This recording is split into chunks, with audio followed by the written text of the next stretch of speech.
Well, welcome this afternoon, and what I'd like to do is to present a case for you. And this case is going to have elements of the remedy in every aspect of the case. And then after the case, we're going to discuss the remedy and how it reflects not only the remedy, or we're going to discuss the case, so to show not only how it reflects that individual remedy, but also the family or the group to which it belongs. So that there's specific group characteristics that are going to be found in every member of that family, and also what is particular in this remedy.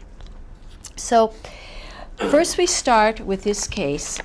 I've treated this woman followed her for about 10 years, and this is the original case. She's a 35-year-old female, and she comes to me with complaint of headaches.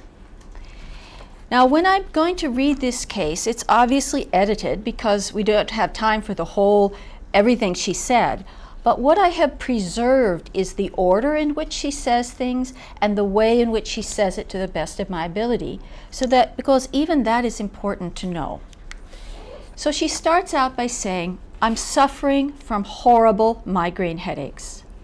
I've had them for a very long time, but I've been able to manage to live with them through medications. Lately, that's not worked. The last 6 weeks have been extremely difficult, and I'm at the end of my rope. It's difficult just to deal with it on a day-to-day basis. The rest of the life goes on whether you're functioning or not." Now, the headaches began when I was about 11 or 12, and I would have horrendous headaches only once in a while. But by the age of 18, I would have headaches a lot, but they didn't last for days like they do now.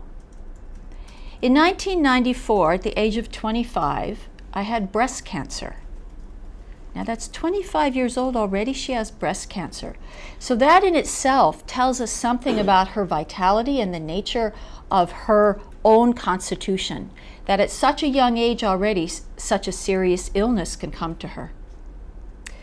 I had a lumpectomy. They took out the lump, and then they also dissected the axilla, and this was followed by both chemotherapy and radiation. Now, during the chemotherapy, the headaches got really bad, and I had to take narcotic medications for them. They finally settled down, and in 1996, I had a really bad headache when I was going to culinary school.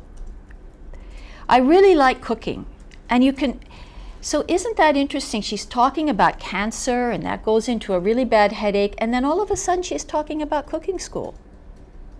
Now that may seem disconnected to us, but for her in her world, those things are very close to each other. So it's nothing we need to do anything about. We just make this observation that that's there. I really like cooking. I like it because you can give something to others. This is really good and beautiful. I like to share it so everybody can just gather around and share the good cooking. Now, nothing has helped my headaches currently. I finally sometimes have to go to the hospital emergency room, and then I was diagnosed with migraine headaches, and that's when they prescribed very strong medications for me. And I've been on those ever since. Now, by now, the headaches are more regular. At the time I was on the headaches, I was on birth control pills. But when I stopped the birth control pills, I got even more headaches. Isn't that strange? Usually when we see women who are on birth control pills, they have more intense kind of hormonal symptoms, but this is the opposite. Her headaches got worse when she got off the pills. Red wine is also a trigger, but my headaches are very predictable for a long time, and I could manage with it. I was able to live with them, and that went on for years. And when she went on like that, she went like this. She had this gesture. That went on for years, just like this. What's significant about the gesture is that it didn't make any sense about what she was talking about. It was just a spontaneous gesture in the midst of her chief complaint. Then 3 years ago, I had genetic testing because I'd had cancer so young. They wanted to find out if I had a genetic predisposition.